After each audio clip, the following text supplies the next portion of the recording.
far beyond the known star systems, in the dark reaches of space. A silent palace ship drifted among broken moons and forgotten debris. Once this ship was the pride of the Umbravex Empire, a race feared and respected across the galaxy. It was only a cold shell floating through shadows. Inside its throne chamber, Queen Celera sat alone. Her dark eyes stared at the stars beyond the cracked glass dome. Her silver armor, once shining, was scratched and stained with dust. She had sent a distress signal weeks ago, a go loud and clear across all frequencies. But no one came. Her empire had fallen. Her people were gone. She was the last. Is this how it ends? She whispered to herself, her voice calm but heavy. The systems were dying. Power was low. Food was gone. But her pride would not let her give up. One last signal. A1. Final cry into the void. She pressed a control on her throne. The ship's broken. AI barely responded. Emergency transmission. Galactic priority. Code. Umbravex Sovereign. Act! Her voice echoed across the stars, thousands of light years away. In a small listening post, orbiting a forgotten planet, Sergeant Elias Maddox yawned. He had been stuck on this station for over a year. No action, no contact, just boring signal scans and cold coffee. The Terran Alliance had moved on to bigger wars and shinier stations. This place was a ghost town. Elias was the last one left, waiting for the deactivation order. In 3 days, he'd go home. Suddenly, a red light blinked on his console. A signal old frequency. Strange code. He leaned forward. Emergency transmission. Galactic priority. Code Umbravex Sovereign. He raised an eyebrow. Umbravex. That can't be right. Still, curiosity burned inside him. He tapped into the signal. Static. Then a voice. Soft. Sharp. Commanding. This is Queen Celera of the Umbravex. What any who hear? Me am the last. I need help. Please. Elias leaned back, stunned. He looked around the empty room as if someone else might have heard it too. But he was alone. He checked the origin. A distant region near the Kadrathi border. It's the same empire that wiped out the Umbravex. No one would answer that signal, but he could. He stood up and looked at the station's old transport dock. One ship was left, the Vanguard, half-frusted but space-worthy. He didn't have orders. He didn't have permission, but he had time. 12 hours later, the Vanguard dropped out of warp near the signal source. The area was a graveyard. Dead ships, frozen bodies, and shattered satellites drifted like silent ghosts. Ilias's fingers danced over the controls, guiding the small ship through the field. At the center was the palace ship. It was huge, ancient, and beautiful Levin in its broken state. Vessel identified, Umbravex class Royal Dreadnought. The computer said. He docked carefully, locking onto an open port. The moment the airlock hissed open, he stepped inside with his helmet on and blaster ready. The halls were dark, cold, carvings on the walls showed. Alien history tall figures with glowing eyes, leading empires, shaping worlds. Then he heard it, a weak voice. Who dares enter the chamber of the last queen? Elias turned. At the far end of a tall hall, sitting on a cracked throne, was Queen Celera. Pale skin, silver hair, eyes that glowed faintly in the dark. I'm Sergeant Elias Maddox. Human. I got your message. She narrowed her eyes. A human. They abandoned us. Why would you come? He stepped closer. Because no one else did. Silence passed between. Then the ship shuddered. Warning lights flickered. The engines were overheating. Your ship is dying, Elias said. Celera nodded. And so am I. Then let me help. She stood. Proud, even in weakness. You expect me to trust a soldier of the Alliance? I don't serve them anymore. I serve the truth. She studied him. Then she walked forward, slowly, each step echoing through the hall. Very well, Sergeant. If you wish to help, Start by saving this ship. Elias worked quickly, patching cables and rerouting power. Solera guided him through strange systems he didn't understand. Her people had used living technology, organic wires and thinking. Engines. It was beautiful and strange. Together, they restored minimal power. Lights returned. Heat flowed through the halls. And for the first time in weeks, the Queen stood tall. But as Elias was finishing a final repair, a warning flashed on. His wrist console, incoming vessel. Cadrathy design, small class hunter. Approaching fast. He looked at Solera. They found you. She closed her eyes. Then the scream has worked, but it may cost us everything. Elias stood. Not if I can help it, the Cadrathy scout. Ship closed in fast. From the command deck of the broken palace ship, Elias Maddox stared at the red blinking warning on his wrist screen. They'll be here in less than 10 minutes, he said, looking toward Queen Solera. The Queen stood beside him, her long cloak flowing even in the still air. Her eyes were calm, but Elias could sense the tension behind them. I had hoped for more time, she said. But the Cadrathy never sleep. They are drawn to our energy signatures like bloodhounds. Elias tapped a few commands on the console. Your engines are still too weak to run. I can give power to shields or weapons, but not both. Solera stepped forward and placed her hand on the ship's living control panel. It glowed faintly under her touch, responding to her presence. Then we will hide. For now. The palace ship shifted slightly, adjusting its position within a thick cloud of asteroid dust. The Cadrathy ship would still find them eventually, but it bought them some time. Elias turned to her. I don't understand. Why are they still? Chasing you? Your people are gone. Solera's face turned cold. Yeah, that's exactly why. If I die, the Umbravex's name dies with me. No witnesses, no memory, no justice. She moved to the center of the room where a circular table rose from. The floor. With a gesture, holograms appeared images of her people, battles, and a map of the old empire. The Cadrathy feared us, she said. They feared our knowledge, our gifts. So they turned the galaxy against us. They called us monsters, even. Humans believed them. Elias didn't argue. But he knew she was right.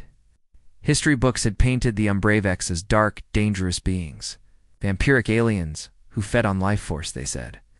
But seeing Solera now tired, wounded yet proud, he saw something else. Not a monster. Queen. You don't look like a monster to me, he said. She raised an eyebrow. You're the first human to say that in over 100 years. Then the ship's sensors beeped again.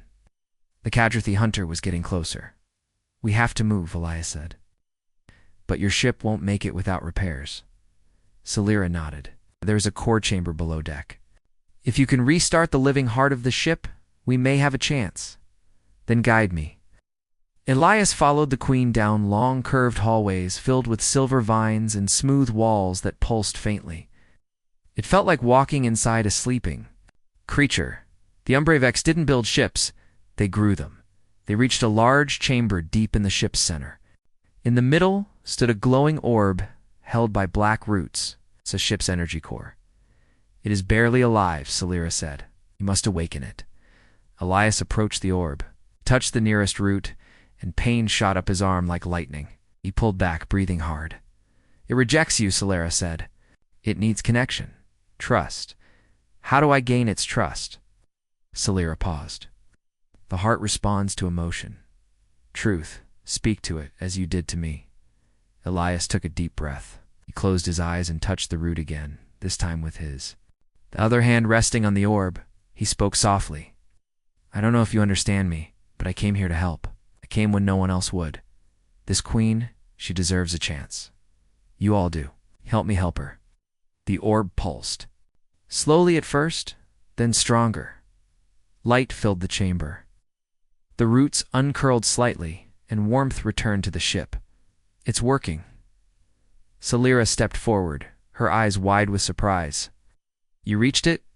Elias grinned. Guess it likes me? Solera allowed a small smile to escape. Perhaps you are more than a simple soldier. Back on the command deck, systems began to return to life. The engines hummed. Shields rose. The palace ship shifted position and powered up weapons, though. Still limited, but it was enough. The Cadrathy scout finally emerged from the dust cloud, weapons hot and shields up. It fired the first shot. A blast of blue energy streaked toward the palace ship. Elias grabbed the controls, braced for impact. Shot hit the shield and shook the ship, but didn't break through. Salira moved beside Elias. Fire back, but aim low. We don't want to start a war yet. Elias nodded. He targeted the enemy's engines and fired. Direct hit. The Cadrathy ship spun out of control, drifting away but not destroyed. Call reinforcements, Elias said. We'll be gone before they arrive, Salira replied. The ship roared to life, rising from the debris field and launching into a new course deeper, into uncharted space. Hours later, after everything had calmed down, Elias sat in a quiet hallway, fixing a tear in his suit. Salira approached silently and stood beside him. You did well, she said. I just reacted, Elias replied. No, you chose to help when you had no reason to. That means something. Elias looked up at her.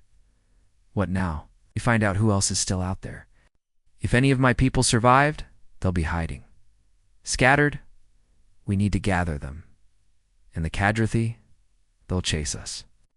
But now I'm not alone. She turned and walked away, her cloak trailing behind like a shadow. Elias stood and followed her, both of them heading toward whatever came next, together. The stars outside the palace ship moved slowly as the vessel glided through deep space. Its engines were weak, but they were working. Inside the ship, silence filled the halls. Only the low hum of power and the distant echo of boots could be heard. Sergeant Elias Maddox stood in the ship's archive chamber. Holograms floated in. The air around him images of old battles, royal ceremonies, and ancient star maps. He turned slowly, watching history play like a silent movie. These are real, he whispered. Not just stories. Queen Salira stood behind him, watching. Quietly, yes, she said. This was once a proud empire. Now it's just memories. Elias looked over his shoulder. How did it fall so fast? She stepped forward and raised her hand. A new hologram appeared, an old galactic news report showing human leaders shaking hands with Cadrathy officials. The date was from 70 years ago. They feared what we were, Salira said. The Cadrathy spread lies. You told your people we were dangerous. Monsters. It wasn't true, but fear spreads faster than truth. Elias stared at the image. He recognized one of the human generals. My grandfather fought in this war, he said quietly. He always said he didn't trust the Cadrathy.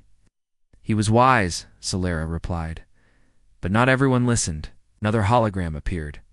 This one showed fire raining down on a green planet. A Cadrathy fleet hovered above it. That was our sanctuary, she said, her voice softer now. The place where the last children of my people were hidden. We trusted the wrong allies. And the sky turned red. Elias felt a tight knot in his chest. He'd been taught that the Umbravex were the enemy, but everything he was seeing told a different story. Why are you showing me this? He asked. Because you came when no one else did, she said. And because I believe you want to know the truth. He nodded. I do. Salira stepped back. There's something else. We are not just victims of war. There was betrayal, ... from within. We waved her hand again. Figure appeared another. Umbravex, tall and regal, with cold eyes and armor darker than space. This is Lord Varix, she said. Once my father's most trusted advisor, he turned against us, helped the Cadrathy. In return, they promised him power. Did they keep their promise? Elias asked. No, they used him, then left him for dead. But I believe he still lives. I feel it. Elias looked around at the dark chamber. If he's out there, we need to find him. Salira nodded. Yes, he knows where the last of my people might be hiding. And if he still serves the Cadrathy, we must stop him. Later, in the engineering chamber, Elias worked on improving the ship's shield systems. The Umbravex technology was advanced, but very different from human machines. Still, He was learning as he connected a new power link. The ship suddenly shivered. The lights flickered. Celira rushed in. What happened? Something's draining power, Ilya said. I didn't touch anything important. The ship's AI spoke in a cold, echoing voice. Unauthorized connection detected. External link active. Elias checked the console. A signal was coming. From inside the ship, not from the palace systems, but from something hidden deep in the ship's structure. Is that even possible? He asked. Celira looked grim. Only if someone placed a hidden device here. A tracker, a spy tool. Elias frowned. But who could have done that? She answered with one word. Verix. They ran through the lower decks, following the signal. It led them to an old section of the ship that hadn't been used since the war. Doors creaked open. Dust floated in the air. Finally, they reached a small control room. Inside was a strange black device attached to the wall. It pulsed with red. Light Celera stepped forward, examining it. This is Kadrathi tech. Verix left this here before he escaped. Why didn't you find it before?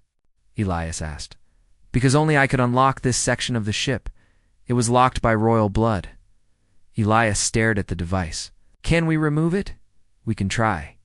He reached out with his tools, carefully cutting wires and disabling energy. Circuits. After several minutes of slow work, the device powered down, but not before it sent one last signal. Ilias's wrist screen beeped. Message sent. They know we're here.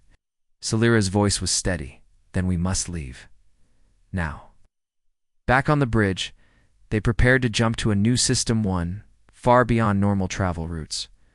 Where are we going? Elias asked. Celira replied to the old hidden sanctuaries of my people. If any Umbravex remain, they will be there.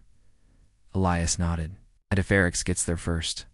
She looked at him with fire in her eyes. Then I will end the betrayal myself. The engines roared. Stars stretched. The palace ship disappeared into the deep void, once more chasing ghosts and truths. Bound by a fragile alliance between a queen and a human soldier, the palace ship tore through the stars, heading toward a sector hidden in old Umbravex star maps coordinates that no modern chart showed. The place was marked only as Sanctuary Theta, an ancient location spoken of in whispers. Sergeant Elias. Maddox sat in the co-pilot seat, his eyes scanning the navigation screen. Are you sure this place still exists? Queen Celera, standing tall beside him, nodded slowly. It was built in secret. Only the royal family knew its full location. My mother told me of it before she died. Elias gave a short breath. Let's hope the Kadrathi didn't find it first. The ship's engines rumbled as the jump ended. Before them, a large asteroid field stretched for thousands of kilometers, hiding a massive space structure within it. Flower made of black stone and silver roots wrapped in silence. There it is, Celera said. The sanctuary. They approached slowly, weaving through the sharp rocks. As they neared the entrance, the palace ship sent out a pulse signal. Nothing happened for a moment. Then the gates opened. Inside the sanctuary, lights slowly flickered on. Everything was covered in dust and silence, but the structure still breathed. With power, Elias and Celira walked through the main halls, which looked more like a temple than a base. Symbols of the Umbravex were carved into every surface, stars and wings made of shadow. This place is beautiful, Elias said, looking around. This was meant to be our last hope, Celira replied. If my people survived, they would come here. They reached the central chamber. Elias tapped into the systems looking for life signs. One blinked on the screen. Then another. Then more. Celira's eyes lit up. There are still some here. Elias smiled. We found them. A few hours later, 5 Umbravex survivors stood before their queen. They were thinner, older, and wore tattered robes, but their eyes burned with the same fire. They bowed deeply when they saw her. My queen, one of them said. We thought all was lost. Celera stepped forward. It is not. The bloodline lives. We are not done yet. Elias watched quietly from the side. He felt like an outsider, but one who mattered. These people had survived terrible things. And now, they were looking to Celira for hope, hand to him as the one who brought her back. But hope didn't last long. The alarms rang out. A red warning flashed on every wall. Enemy vessel detected. Celira turned sharply. They followed us. Elias ran to the console. It's the same casualty hunter from before, but it's not alone. 2 more ships appeared behind it. He looked at Celira. Can't win a straight fight, she nodded. Then we don't. Fight them the old way, using the sanctuary systems. Elias and the survivors worked together to activate old defense turrets hidden within the asteroid field. Celira led the Umbravex to charge energy into the core crystal, an ancient weapon. Source powered by their minds and emotions. The enemy ships entered the field. Confident and fast. They didn't expect the first blast. 1 turret fired, striking the lead Cadrathi ship and ripping off its left wing. It spun out of control. Then the second turret fired, inching another ship's engines. Inside the control room, Elias cheered. It's working. But then the third Cadrathi ship broke through.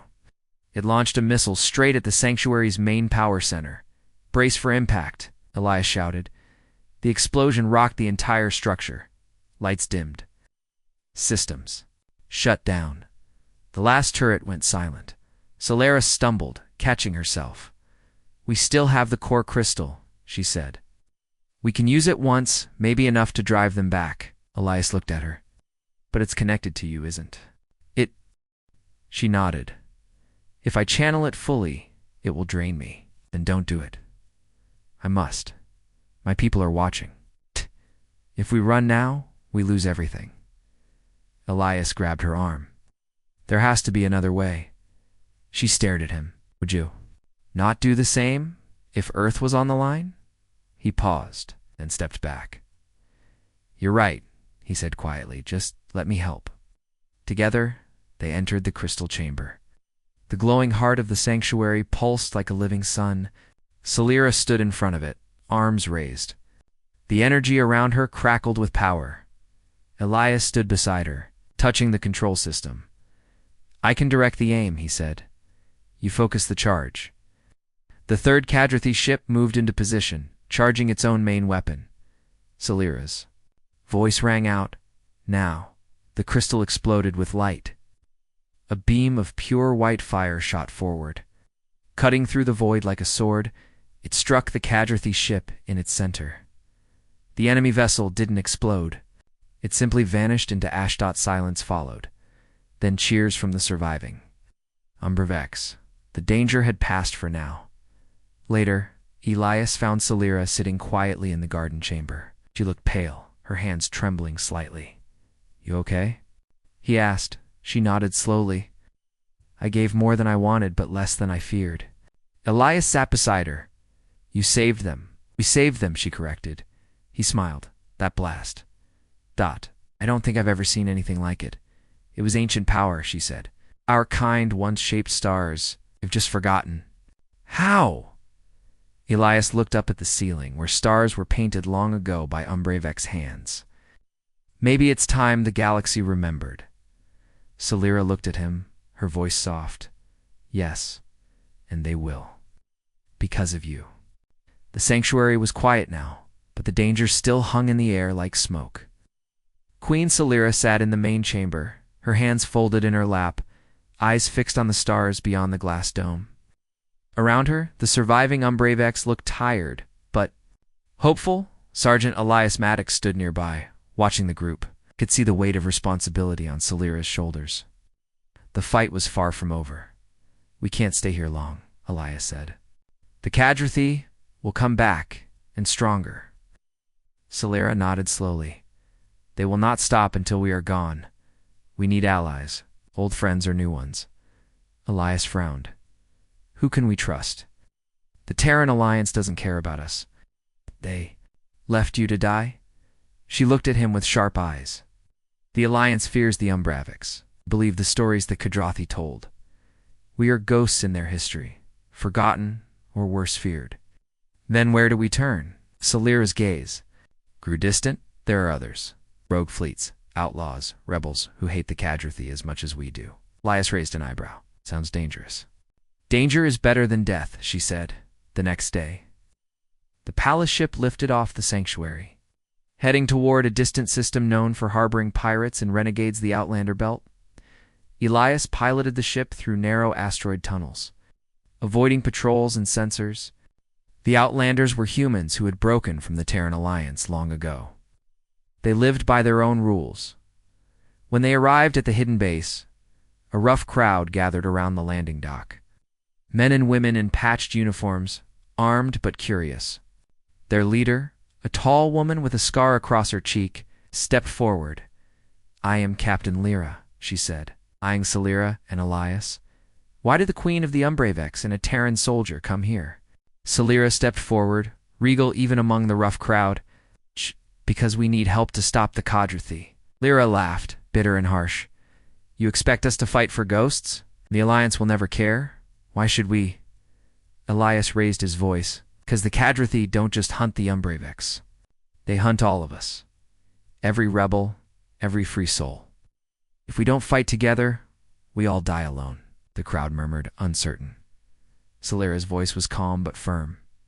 "I offer more than words, the Umbravex knowledge. Technology lost to your people, and a chance to reclaim what was stolen." Lyra studied them for a long moment, then nodded. "All right, we fight. But no, if you betray us, there will be no mercy." Training began immediately. The Umbravex survivors learned to use human weapons and tactics.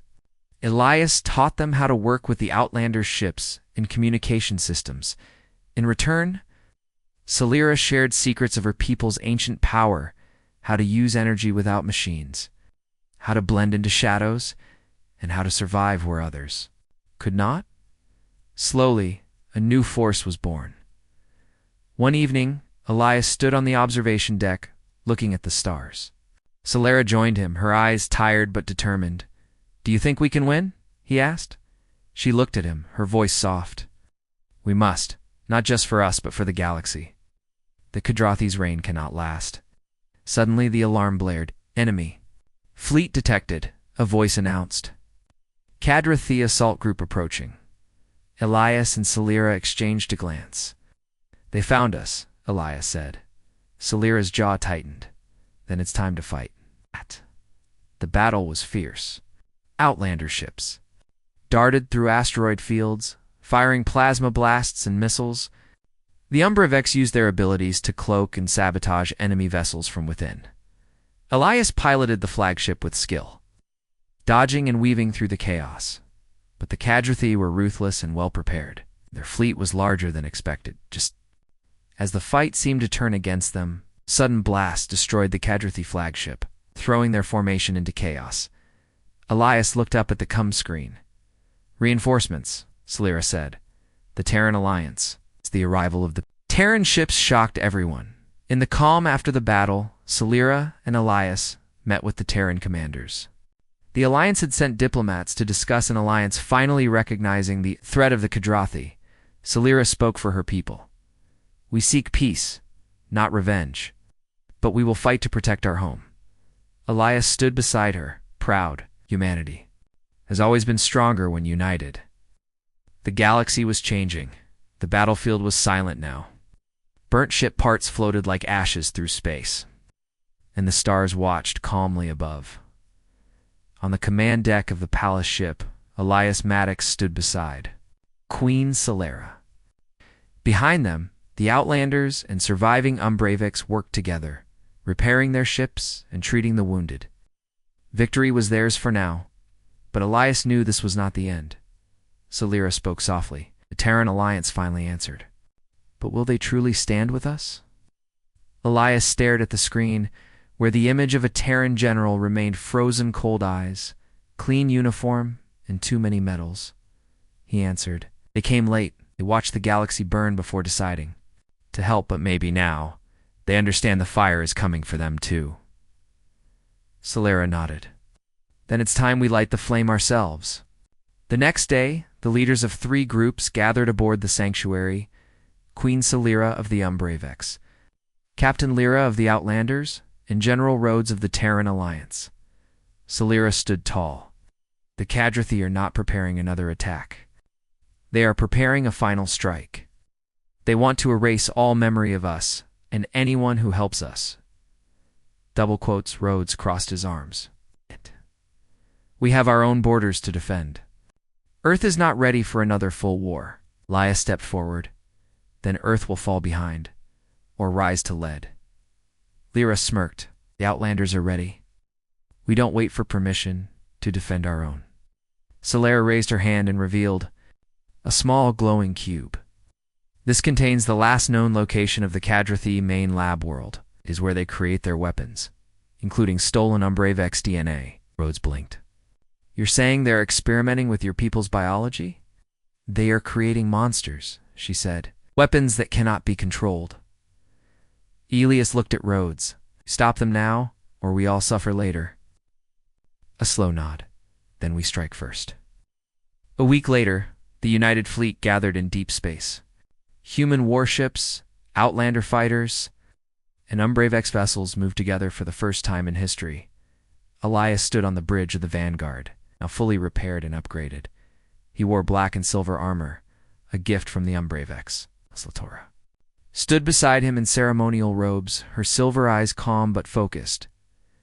Lyra's voice came over the coms. Ready on all fronts. Give the word, and we'll burn a hole through the stars. Rhodes's voice followed. Alliance cruisers in position.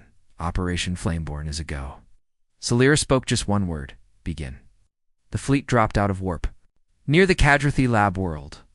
It was a massive station wrapped in steel rings and energy fields. Strange weapons covered its surface, cannons powered by stolen alien cores. Immediately, enemy ships launched in waves. Cadrathi, drones, cruisers, and genetically modified soldiers filled space like a storm. The battle began.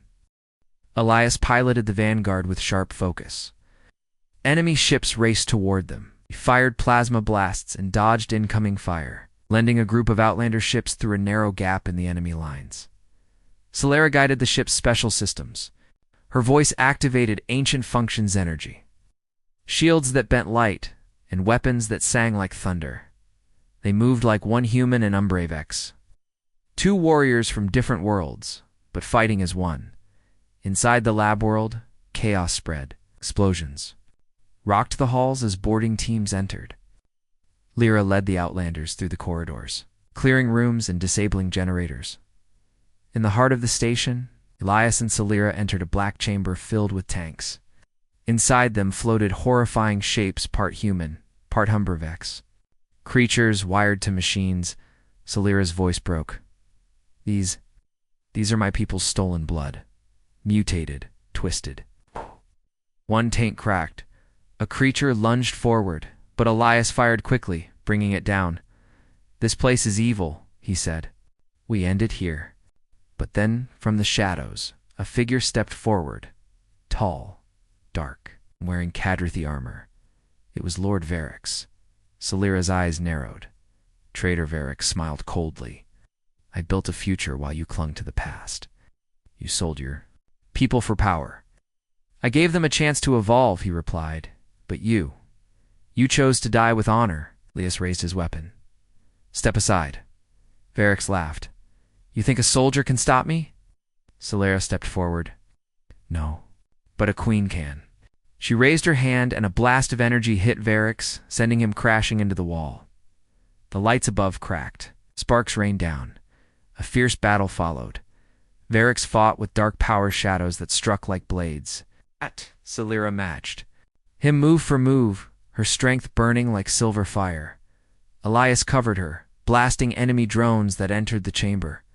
He was wounded by a sharp strike, but kept fighting, refusing to fall. At last, Celera struck Varix through the chest with pure light. He screamed and vanished into dust. It was over. With the lab world's core exposed, the fleet fired one last round of missiles. The station exploded in a burst of blue light, shaking nearby ships. Cheers echoed across all channels. The nightmare was destroyed.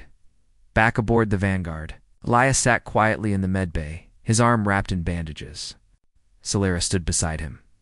"You fought like one of my own," she said. Elias smiled weakly. "Guess I'm part vampire now," she laughed gently. "No, just part legend." He looked out the window, where ships circled in formation, proud and united. "Do you think they'll remember this day?" he asked. Celera nodded. "Yes. Because today, humanity lit a flame no one can ignore." The stars were calm again. The great battle was over. Cadrathy Lab world was gun-reduced to light and ash. Across the galaxy, whispers had already begun. The Umbravix had returned. And they were not alone. On the command deck of the Vanguard, Elias Maddox stood silently looking out at the fleet. Human warships, Outlander fighters, and sleek Umbravix vessels now moved together in harmony. Behind him, Queen Celera approached, dressed in royal black and silver. Her steps were quiet, but her presence filled the room. "It's done," she said softly. "For now," Elias replied. "But the galaxy won't forget this." "No," she said, gazing into the stars. "Because we made them remember." Days later, a galactic summit was held on the neutral space station Haven's Risha place, built for peace, right rarely used for it. For the first time in over a century, leaders from across the known systems came together. The chamber was large and circular. Banners of the Alliance, the Outlanders, and other smaller factions decorated the walls. The air buzzed with quiet tension, and then the doors opened. Queen Celera entered, flanked by two young Umbravix survivors in ceremonial armor. Whispers filled the room. Some had never seen an Umbravix in person. Others had only heard frightening stories. But Celera walked calmly, her head held high. She stood at the center podium. "Everyone fell silent," she began. "When I sent my first message, no one answered," she said. "Not because they couldn't hear, but because they chose not. 2. Fear had closed your ears. Lies had closed your hearts." She paused, but one voice answered. A single soldier. A human who was not a hero, not a leader, just a man with enough courage to listen. Elias, sitting quietly among the guests, lowered his head. Celera continued. "Because of him I stand here today. Because of him the Umbravix were not erased. He did what your fleets, your councils, and your history books did not. He remembered that all life has value." She looked around the room. "We fought the Cadrathy together. Hume says, Outlanders, Umbravix. We bled together. We won together. That means we can build together." The room was quiet, but the silence was no longer cold. It was listening. After the speech, many leaders approached Celera, offering alliance, trade, or peace talks. Some still held doubt, but they no longer held hate. Later, in a quiet corridor, Elias and Celera met again. "You speak like a queen," Elias said with a small smile. She smiled back. "And you act like one of my knights." They stood side by side, watching ships land on the station's wide platform. "What happens now?" he asked. "We rebuild," she answered. "The Umbravix will no longer hide. We will help where we are needed. We will live." Elias looked thoughtful. "And you? Will you still be a warrior?" Celera's eyes softened. "I will always be ready to defend my people. But I no longer fight for survival. I fight for future." In the following weeks, changes began across the galaxy. The Terran Alliance formed a new council with Outlander leaders and Umbravix diplomats. They called it the Star Accord, a symbol of peace between worlds once divided. Umbravix healers were invited to human colonies, sharing their knowledge of energy medicine and mental harmony. In return, human engineers helped restore old Umbravix sanctuaries and star maps. Outlanders, once feared as lawless, were now praised as the defenders of freedom. Captain Lyra became one of the first representatives on the new council, and Sergeant Elias Maddox. He was offered medals, a promotion, a seat in the Terran War Council. He turned them all down. Instead, Elias traveled with Celera, not as a soldier, not as a guard, as a friend. Together they visited the ruins of Umbravix worlds, helping the survivors return home. They flew to Outer colonies where small fires of resistance still burned. offering support to those still living in fear of the Cadrathy. One day, on a green planet once scorched by war, a young girl with bright eyes ran up to them. She held a small flag drawn by hand. Half of it was a human symbol. The other half, the crest of the Umbravex. Elias knelt. "What's this little one?" She smiled shyly. "It's the new symbol of the galaxy. That's what my teacher said." Solera took the flag gently. "Then your teacher is wise." They looked up at the stars. Some say that in the years that followed, the galaxy entered a golden age. Trade flowed between worlds once silent. Lost science was rediscovered. Borders were redrawn not with fear, but with hope. But more than that, stories. We're told of a queen who refused to die, of a soldier who listened when no one else would, of a scream in the void. And the voice that answered? And though many things changed, some things stayed the same. In a small outpost far from any major star system, a lone signal beacon still flashed. It didn't send warnings anymore now. It simply repeated one message, in an old human voice. "If anyone's out there, we'll listen." The end.